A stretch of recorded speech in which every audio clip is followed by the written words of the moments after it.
నార్పల మండల కేంద్రం ప్రభుత్వాసుపత్రిలో కుళ్ళాయప్ప 40 సంవత్సరాలు అనే వ్యక్తి వైద్యం వికటించి మృతి చెందాడని బంధువులు ఆరోపించారు.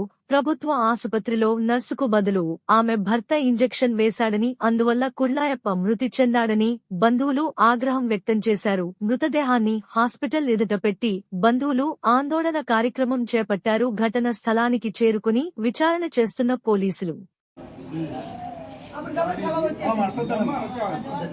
అది రియాస్ అయ్యి తల తిరిగి ఇంటికి అన్నారు. లేకపోతే కాకపోతే అంబులెన్స్ నుంచి పంపించారు. మిగతా కాకపోతే అప్పుడు పంపించుకోకుండా బాగుందని చెప్పేసి ఇంటికి పంపించినారు. ఇంటికి పంపించిన తర్వాత తలకెట్టి మళ్ళీ ఇంటికి వేసుకొచ్చేందుకు చనిపోయినారు.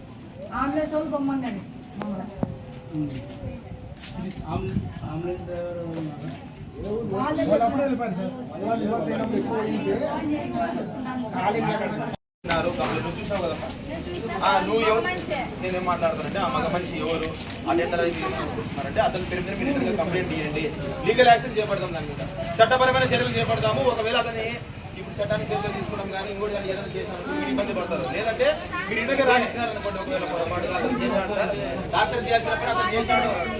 ఒక నిమిషమ్మా, డాక్టర్ చేయాల్సిన పని అతనికి చేశాడని చెప్పి మీరు తెలిసింది కదా, అదే నిరూపించినారంటే కదా నేను నిరూపిస్తాను చేస్తాను. ఒకవేళ ఒక మాట చేద్దాం, ఖచ్చితంగా చేస్తాము. నేనేమంటానంటే నిరూపించాల్సిన అవసరం మీకు లేదు, నేను చూసుకున్నాను. చూసినారు కదా, చూసినారు